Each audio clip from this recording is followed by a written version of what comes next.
ने रख दिया है। मिनिस्ट्री ऑफ एक्सटर्नल अफेयर्स ने कहा, अंदरूनी राजनीति की वजह से हताशा में बयान दे रहे हैं। पीओके जल्द खाली करे पाकिस्तान।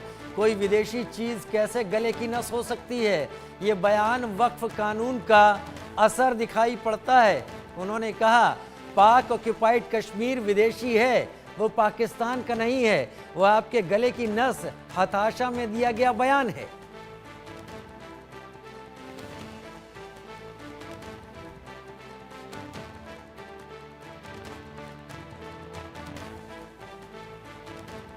जनरल असीम मुनीर ने बयान दिया था पीओके को लेकर और बहुत गरजते हुए बोलने की कोशिश की थी, लेकिन अब भारतीय एमईए ने कह दिया कि ये सब हताशा में दिया गया बयान है और वक्फ कानून का असर। आदित्य वधावन मेरे साथ इस वक्त जुड़ गए, संवाददाता आदित्य। जनरल असीम मुनीर का बयान हम सब ने सुना था।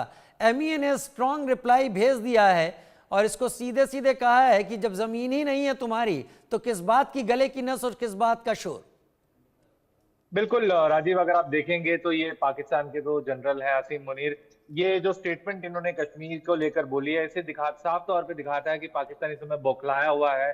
पाकिस्तान में जो इंटरनल प्रॉब्लम्स हैं, जो इकोनॉमिक ब्रेकडाउन है, और ताकि जो रियल इश्यूज हैं, जो इकोनॉमिक इशू पर जो पाकिस्तान गवर्नमेंट डिलीवर नहीं कर पाई है बिल्कुल भी, उससे पाकिस्तानी लोगों का ध्यान हटाने के लिए ये सब कश्मीर की फालतू की बातें कर रहे हैं।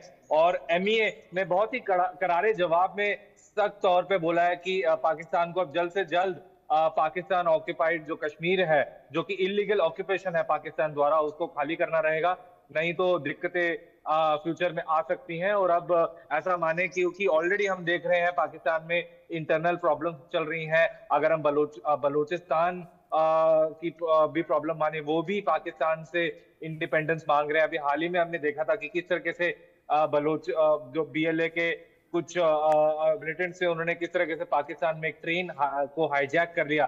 तो एक साफ तौर पे कि ये बहुत जो एक दिखाता है, जो आसिम मुनीर की जो स्टेटमेंट आई है उससे साफ तौर पे पाकिस्तान की बौखलाहट साफ नजर आती है। जी राजीव। और उसी तरीके से एमईए ने भी यहाँ पर जवाब दे दिया है कि पाकिस्तान पीओके को खाली करे और पाकिस्तान पीओके के बारे में बातचीत करना अब बंद करे। क्या इसके अलावा भी और कोई डिप्लोमेटिक चैनल के जरिए इस बयान को लेकर भारत कुछ कहेगा या भारत के लिए इतना ही सफिशिएंट है?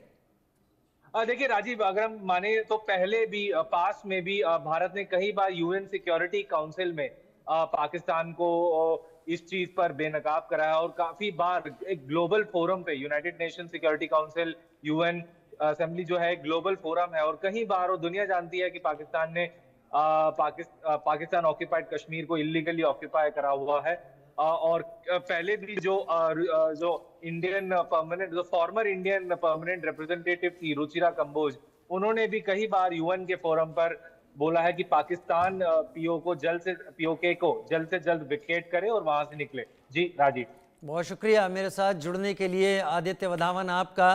तो असीम मुनीर की बौखलाहट समझ में आती है और भारत का करारा जवाब भी यहाँ पर ज़रूरी था, क्योंकि असीम मुनीर ने जो कुछ कहा था उसके ज़रिए उन्होंने धमकाने की कोशिश की थी, और ये केवल उस चीज़ से पाकिस्तान की जनता का ध्यान हटाने की कोशिश है जहाँ पर भारत विरोध को वहाँ पर पाकिस्तान को एक करने का जरिया समझा जाता है। क्योंकि टीटीपी और बीएलए के हमलों से पाकिस्तानी सेना की खासी किरकिरी हो रखी है, और इस मौके पर पाकिस्तान की जनता जो जवाब मांग रही थी उसको एक करने के